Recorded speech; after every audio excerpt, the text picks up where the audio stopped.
Rebonjour à tous, bonjour à ceux qui nous rejoignent. On poursuit notre grand live du voyage loisir avec un sujet importantissime, car il touche évidemment à l'avenir des professions du tourisme. C'est évidemment la formation. On sait qu'on est dans une profession qui a du mal à être attractive, quel que soit d'ailleurs le segment, on en parlera.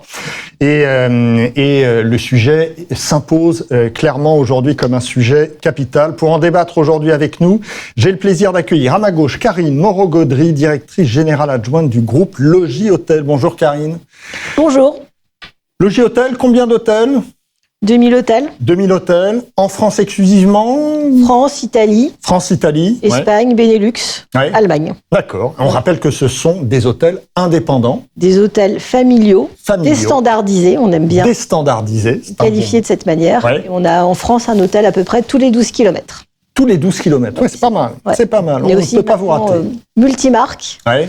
Donc Logis Hôtel, historique, Site Hôtel, Urban Style. Territoria, demeure et château, singulier hôtel.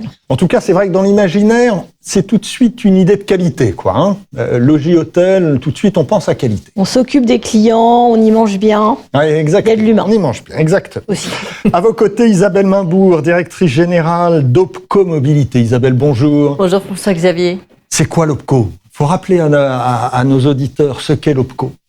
Eh bien, c'est un opérateur de compétences qui met en œuvre, en fait, sur tout le territoire français. Voilà, nous ne sommes pas internationaux, mais français, pour 17 branches. Toutes mobilisées autour des métiers du transport, mais également des services comme le sont les opérateurs de voyage. Donc, 160 000 entreprises.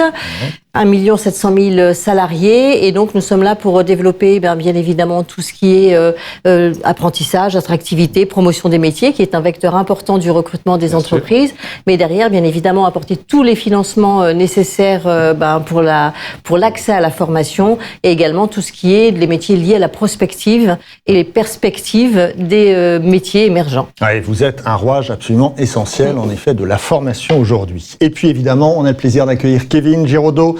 Bonjour Kevin, directeur opérationnel de l'EFHT. L'EFHT, on rappelle, École française d'hôtellerie et de tourisme. Bonjour mesdames et bonjour François-Xavier. Bonjour Kevin. Alors c'est vrai que le tourisme au sens large, vous voyez, c'est entre 1,7 million, 2 millions d'emplois directs, indirects, donc c'est pas rien. C'est vrai qu'il y a un maquis un peu de formation. Quand on regarde ça, qu'on ne connaît pas le sujet sur le bout des doigts comme c'est mon cas, je regarde et je vois donc 2000 formations en France. Il y a plus de 2000 formations sur le tourisme. Évidemment, tout ça brouille un peu la lisibilité. On a l'impression que le pire, il côtoie un peu le meilleur, forcément.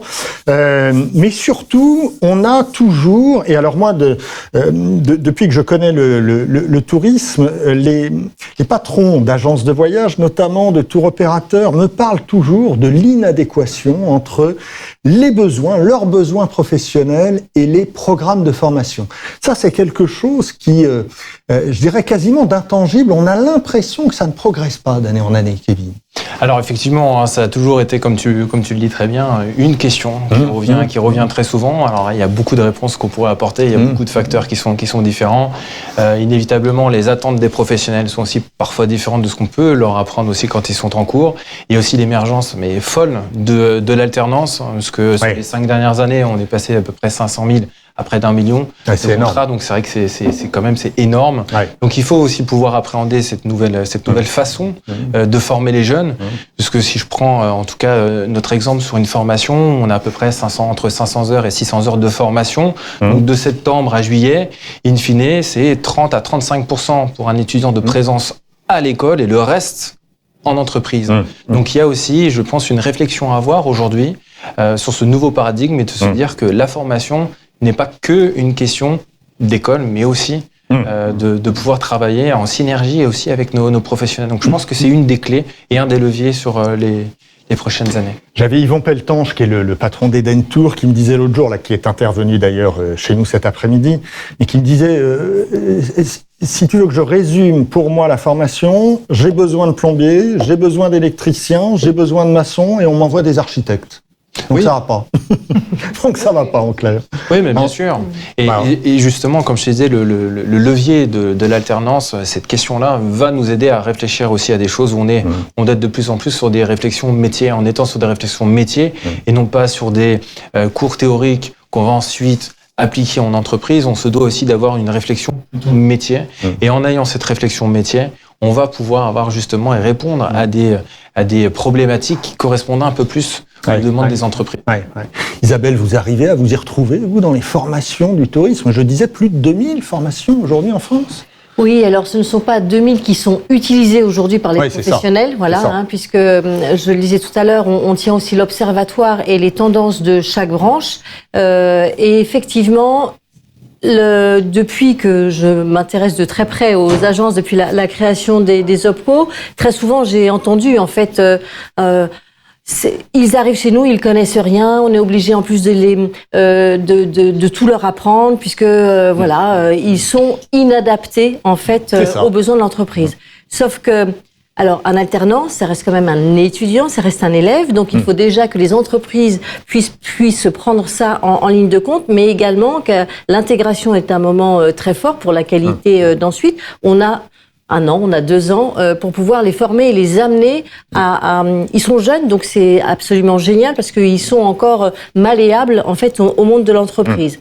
Par contre, effectivement, une chose qui ressort très fortement, c'est ce fameux BTS tourisme, qui est l'alpha et l'oméga depuis des décennies et qui n'est plus du tout adapté. Et d'un autre côté, puisque une de nos forces aussi, c'est d'avoir fait la cartographie de l'offre de formation avec les niveaux d'entrée, les parcours de formation, et on s'aperçoit que c'est encore quand même le diplôme le plus recherché. Pourquoi ? Parce que c'est celui qui amène le plus en fait d'étudiants dans les agences. Et alors qu'on a des titres professionnels qui sont donnés par des organismes de formation privés, publics, peu importe, qui sont beaucoup plus adaptés, mais méconnus. Donc c'est véritablement un sujet. On reparlera de ça. Yvon a raison. Oui. Et Yvon a raison. Mais on reparlera de ça parce que vous êtes évidemment très impliqué dans la refonte du BTS Tourisme. Donc on parlera des pistes. Karine, là on parle en effet davantage des agences de voyage. Est-ce que dans l'hôtellerie, vous constatez vous aussi une inadéquation entre vos besoins et les formations que font les jeunes ?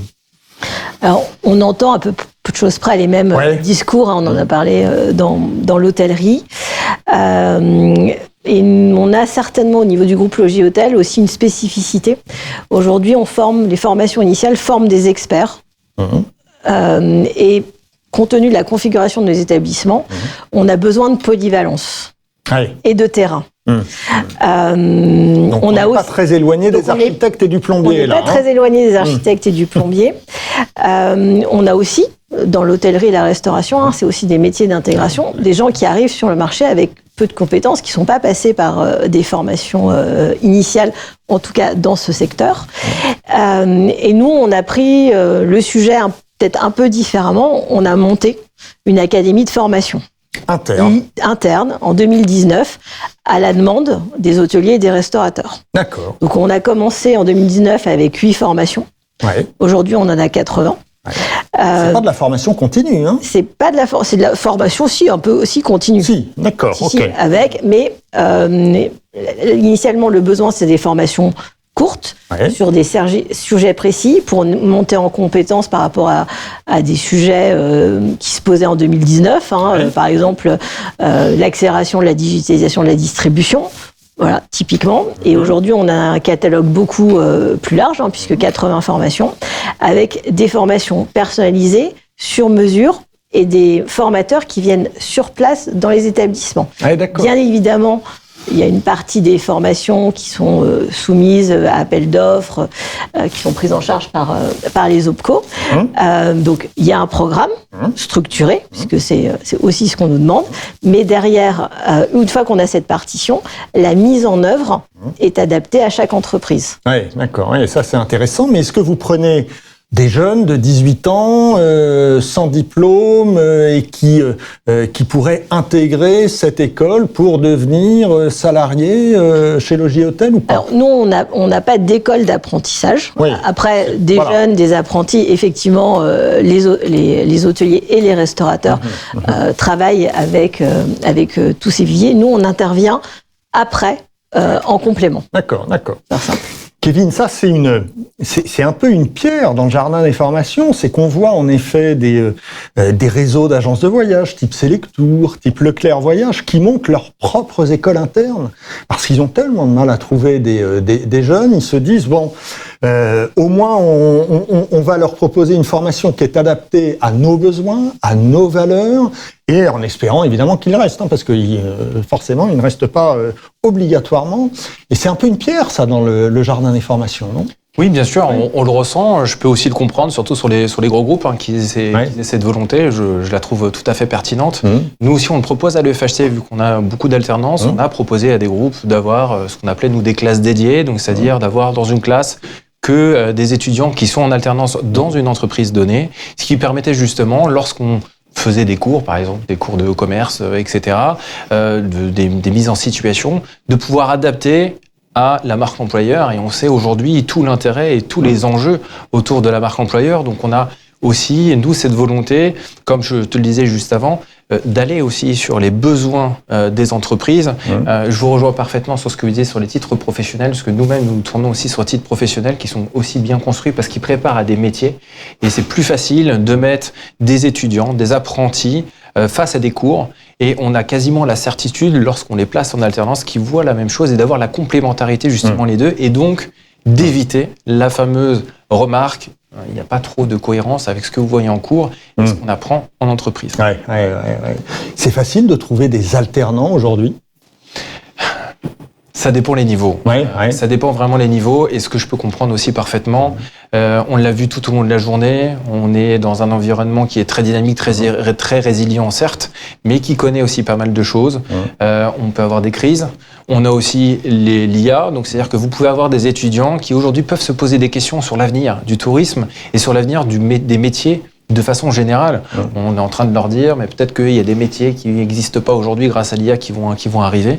Donc on a aussi cette volonté, raison aussi pour laquelle on est présent aussi aujourd'hui, c'est de montrer, au-delà d'être un centre de formation, que le tourisme, il y a des choses, et donc d'aller chercher ces apprentis. On a une chance, c'est qu'ils ont toujours envie d'être apprentis, ils ont toujours envie de trouver un emploi. Donc je pense que on a encore ce dynamisme-là, on arrive à trouver des apprentis et il faut qu'on continue de cette manière. Vous arrivez à trouver des entreprises? Parce que c'est ça aussi, le nerf de la guerre. Alors on y arrive, mais encore une fois, on est encore lié à l'actualité. On a c'est ça. Certains de nos chers amis qui étaient là aujourd'hui qui nous disent oui, évidemment, ça sera nous une question. On va vouloir prendre des alternants, mais il va falloir qu'on attende, il faut qu'on ait un peu plus de visibilité. Pour autant, voilà, on arrive quand même à trouver. Et puis on est toujours un peu assis aussi sur un certain paradoxe. Finalement, on est très content quand les étudiants, à la fin de leur cursus, sont embauchés, parce que c'est aussi un objectif qu'ils soient embauchés. Mais aussi, on est content de récupérer aussi des alternants, aussi, des postes. Isabelle, vous pensez quoi, vous, de l'alternance? C'est une chance incroyable, véritablement. Je suis une convaincue, tant pour les jeunes que pour les entreprises. En fait, il ne faut pas oublier qu'on a également une baisse démographique, on a également donc une pyramide des âges qui va nous emmener à moyen terme, en fait, un peu dans le mur si on ne fait rien, puisque je le dis là, je le martèle aux entreprises, parce qu'aujourd'hui, on n'a plus de problème pour trouver des apprentis, ce qui n'était pas le cas en 2024. Et en 2025, la tendance s'est complètement retournée. Ce sont les entreprises, de par bien évidemment l'environnement actuel, qui retardent leur recrutement. L'apprentissage est le premier levier de recrutement également dans les opérateurs du voyage.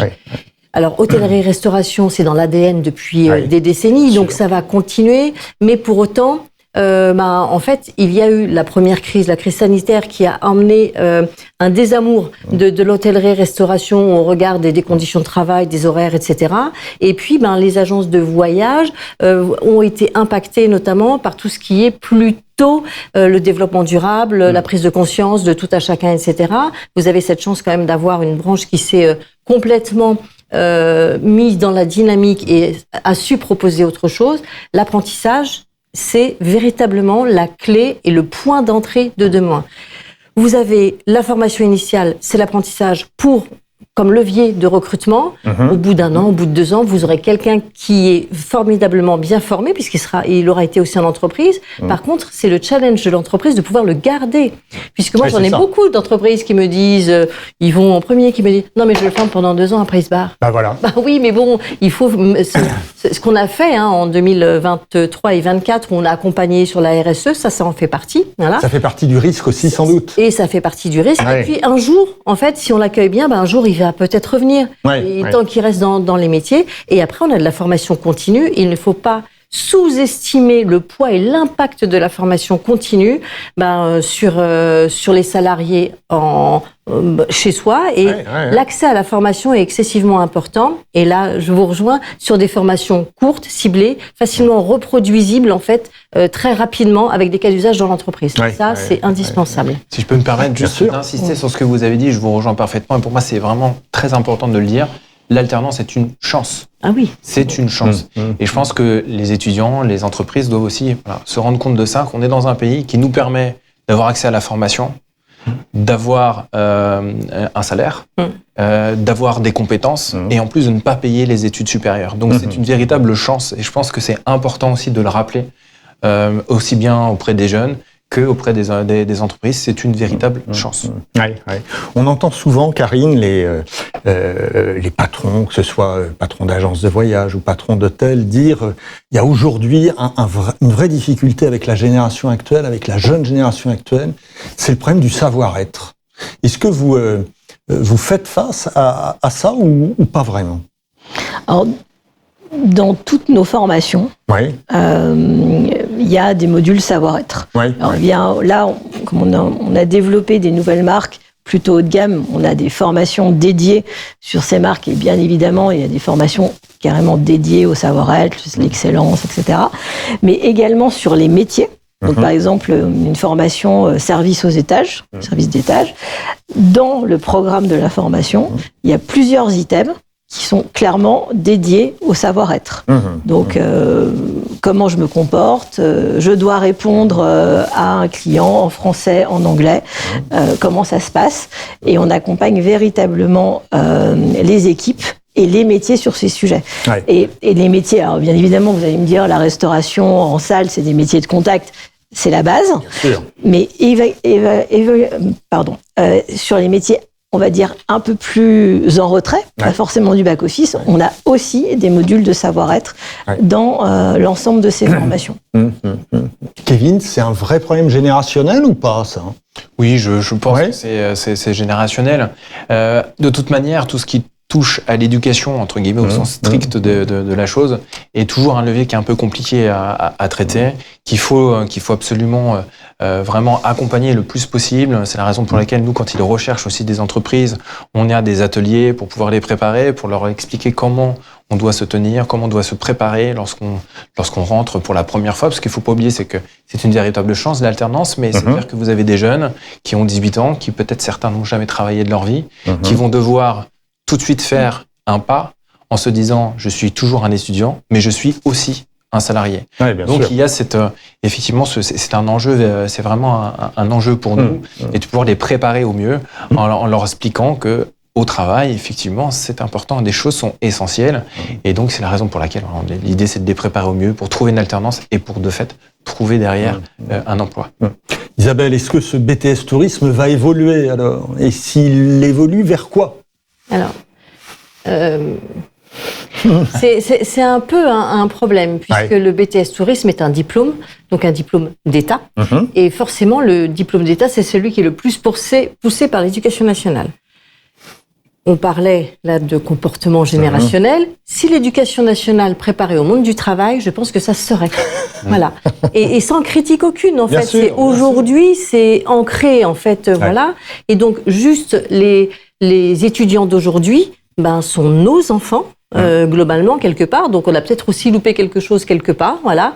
Et si on ne fait rien, si aujourd'hui on ne leur donne pas leur chance, en fait, ça se dégradera au fur et à mesure. Le BTS Tourisme, on est véritablement un très bon exemple, puisque quand je fais beaucoup de salons, moi j'aime bien être sur le terrain, voilà, pour garder mes deux pieds dans ma réalité. Et effectivement, quand je vois une jeune fille, je suis souvent gilet bleu sur les salons, qui veut faire un BTS tourisme alors qu'on était en 2024 et qui ne trouve pas d'entreprise, ça, ce n'est pas possible. Et effectivement, en fait, la seule chose qui ne va pas, c'est le savoir-être. Voilà. Et elle avait des très bonnes notes, mais le savoir-être n'y était pas. Il n'y avait pas ça avant, Isabelle, non? Non, il n'y avait pas ça, parce qu'on était peut-être avec des cultures différentes, avec des réseaux sociaux qui ne déployaient pas tout ce qu'on peut savoir du pire comme du meilleur. Et effectivement, à un âge de plus en plus jeune, donc de plus en plus influençable. Et le BTS tourisme ne sera jamais la réponse tant qu'il ne sera pas co-construit avec des professionnels. Et ça, c'est une bataille, c'est une de mes batailles que je mène avec notamment l'éducation nationale, l'AFPA, etc. Et je leur ai dit, de toute façon, à un moment, eh bien, vous allez perdre vos étudiants. Vous allez perdre vos élèves qui vont se mettre sur des titres professionnels. On parlait de Selectour, par exemple, ou de Leclerc Voyage tout à l'heure. Les classes dédiées sont faites sur le titre professionnel avec une colorisation, en fait, de l'entreprise. Et à l'intérieur de cette classe, il y a des interventions des entreprises sur des modules professionnels. Et je crois véritablement aussi en une chose, et qui n'est pas assez mis en place que pour les demandeurs d'emploi, parce qu'il ne faut pas oublier que tous les fonds aussi des entreprises, puisque ce sont les entreprises quand même qui payent les contributions formation, ont été orientés en fait sur les demandeurs d'emploi. Et aujourd'hui, le financement, à peu près 16 milliards d'euros sur l'apprentissage, en fait, il est issu des contributions des entreprises. Alors, les entreprises payent un peu plus, il y a une petite taxation au passage, mais donc, de fait, on n'arrive plus du tout à mobiliser en fait les entreprises comme avant, parce que j'ai l'impression qu'elles ont baissé les bras. Ne baissez pas les bras, il y a des choses qui existent véritablement, et ces titres professionnels devront être la norme parce qu'ils sont rapides à mettre en place, ils sont rapides de modification. Tous les titres, nous, qu'on dépose pour des branches, en fait, on a 0 refus au niveau de France Compétences, parce qu'ils sont travaillés, on a les cohortes, etc. Ils sont au plus près des besoins, on a fait les enquêtes d'analyse au préalable. Donc, vraiment, c'est pas le BTS tourisme, voilà, parce qu'il correspond quand même pour partie, mais il y a autre chose qui existe, et ça, c'est notre job aussi de pouvoir le faire savoir de tout ce que vous pouvez faire, en fait, toutes les bons centres de formation d'apprentis ou les bonnes écoles peuvent donner. Et si on veut le réformer correctement, le verrou aujourd'hui, il se trouve où? À l'éducation nationale ou dans les entreprises qui veulent pas justement co-construire quelque chose là-dessus? Non, elles n'ont pas la porte ouverte, les entreprises, en fait. Voilà, c'est un cercle très fermé. On fait du CAP, du bac pro, du BTS, etc. Donc en fait, il ne faut mettre autour de la table que des sachants, voyons. Voilà, que des intellectuels. Évidemment. Voilà, des ingénieurs pédagogiques. Bien sûr. Qui ont rarement vu une entreprise de leur vie, eux aussi. Eh oui, toujours pareil. Alors, il y a un sujet, évidemment, qui est en train de tout bousculer en ce moment, c'est l'IA.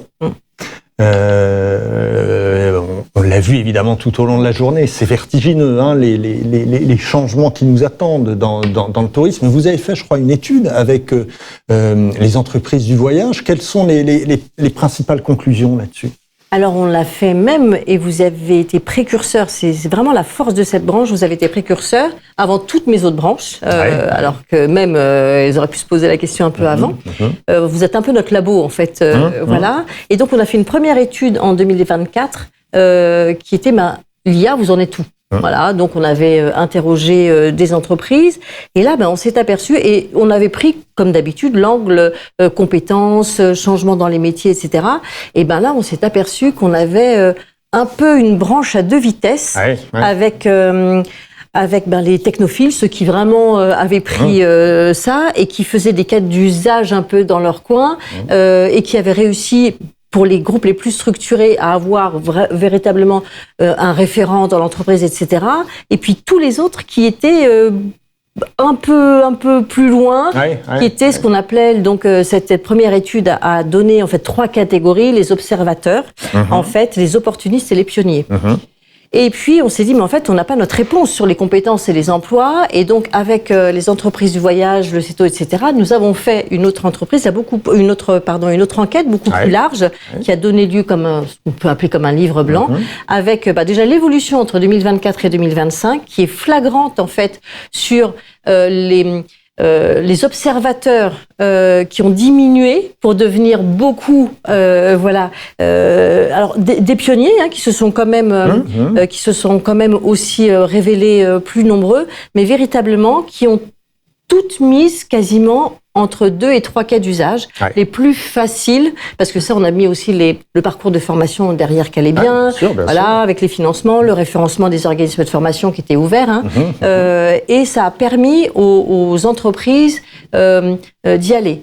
On reste quand même sur un frein majeur qui est la taille de l'entreprise.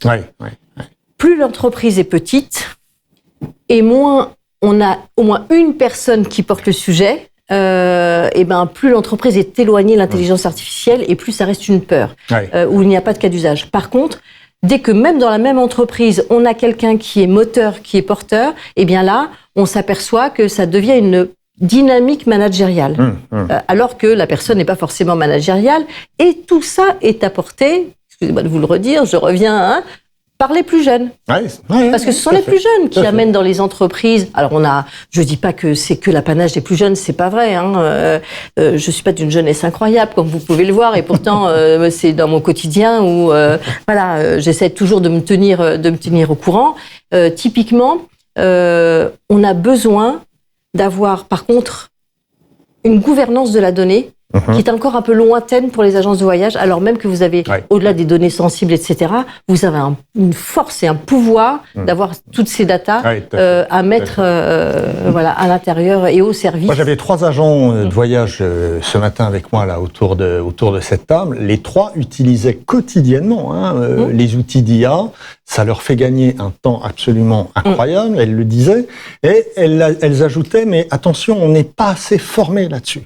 On n'est pas assez formé. Il faut, parce que il y a plein de biais, il y a plein de limites, et dans la relation client, ça peut évidemment poser un souci à un moment donné. Donc, et dans l'étude, ce qu'on a vu, c'est qu'effectivement, il n'y avait pas assez d'accès à la formation.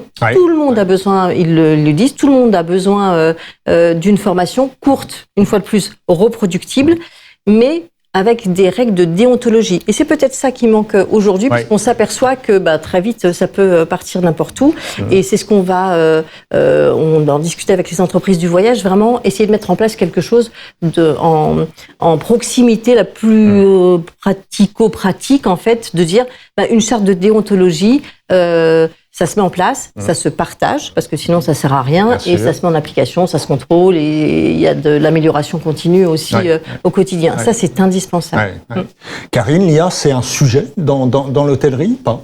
Bien sûr, oui, à différents niveaux. Alors on a aussi effectivement tous les métiers de réception, d'accueil, qui peut être aussi assez proche de ce qu'on peut avoir en agence de voyage, donc qui peuvent être soumis aux mêmes éléments.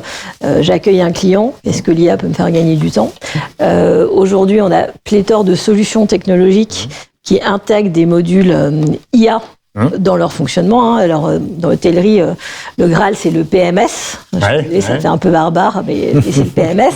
Bon, aujourd'hui, les PMS... Ce qui veut dire Property Management System. D'accord. On va dire c'est leur vie. Ça va de la reprise de la réservation à la facturation. Et aujourd'hui, les PMS commencent à intégrer des modules IA. Donc, effectivement, il y a un vrai sujet de gouvernance de la donnée, de quel usage j'utilise, comment je l'utilise, qu'est-ce qui devient public, qu'est-ce qui n'est pas public. On le voit aussi, les premiers éléments, on voit pas forcément les biais. Donc, on se dit, je suis augmenté d'une certaine façon. Je vais plus vite, je vais plus loin, c'est plus efficace. Attention au sens, attention à l'engagement. Est-ce que, l'IA parle bien?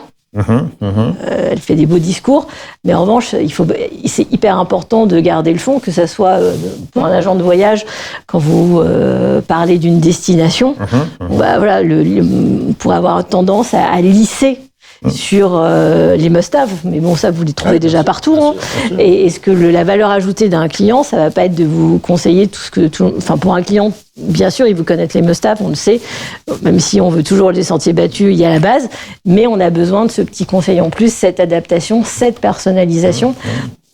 Et ça, aujourd'hui, c'est cette valeur ajoutée humaine que l'on doit aussi chérir, valoriser et mettre l'IA au service de cet élément. Et ça, c'est aussi vrai dans l'hôtellerie. Voilà. Après, il y a plein d'usages agentiques qui sont en train de se mettre en place. Effectivement, la taille des entreprises joue sur ces éléments. Kevin, comment en tant qu'école vous appréhendez, vous, justement, l'irruption de l'IA ? Alors l'IA, déjà, effectivement, on peut mettre énormément de choses dedans. Il y a la générative, il y a la prédictive, il y a celle qui nous permet de faire des automatisations. Donc, en fonction des niveaux de nos étudiants, là, on a nos MBA première année, donc qui sont en bac plus 4, qui vont faire leur bac plus 4, on va dire, même si c'est pas un titre, mais leur 4e année de formation, pour simplifier, qui vont travailler, qui ont fait un super dossier, justement, nos 2 classes, sur toute cette partie sur l'IA, comment l'utiliser au niveau du tourisme, ce qu'on peut faire avec. Nous, à partir de la rentrée prochaine, celle qui arrive, déjà de fait, toutes mes formations, ce soit du BTS, première année jusqu'au MBA en 5e année, vont tous avoir déjà des modules sur l'IA déjà générative, qui leur permettent de savoir l'utiliser correctement, comment faire un prompt, et surtout comment pouvoir l'utiliser aussi bien quand on veut être en cours, parce qu'on sait pertinemment que peu importe les outils qu'on peut utiliser pour pas qu'ils ne fassent leur présentation, leur PowerPoint, on sait qu'ils vont le faire, mais encore faut-il qu'ils le fassent correctement. Donc nous, notre premier objectif, c'est ça. Et une fois qu'ils vont savoir l'utiliser, et convenablement, ça va leur servir aussi bien en cours, mais aussi dans leur alternance, pour être justement les précurseurs et pour pouvoir aider leur entreprise à se familiariser finalement avec l'IA, en tout cas générative. Et comme je te le disais, il y en a plein. Et pour nous, c'est vraiment très très important. On a mis des Tesla ou des BYD, selon la marque que vous préférez, à disposition de tout le monde. On n'a pas donné le permis de conduire. Donc effectivement, on a cette volonté et cette obligation de pouvoir leur expliquer comment on peut l'utiliser. Et puis, vous le disiez si bien, les choses les plus précieuses qu'on ne peut normalement pas acheter, c'est le temps, mais l'IA nous le permet. Oui, tout à fait. On a Mohamed sur le chat qui nous dit « La formation reste en effet le maillon faible. On n'y a pas mis assez d'engagement réel pour atteindre les objectifs qualitatifs et quantitatifs. » Je pense qu'il résume assez bien le sentiment général. Ne pas avoir mis assez d'engagement pour atteindre les objectifs qualitatifs et quantitatifs, mais à vous écouter, on sent que c'est en train de changer. Oui, donc, c'est une volonté. C'est une volonté, exactement. Bon, en tout cas, un grand merci. Merci à vous trois. C'était vraiment passionnant. On se retrouve dans quelques minutes avec des éminentes observatrices de ce secteur pour conclure cette journée. Restez bien avec nous. À tout de suite.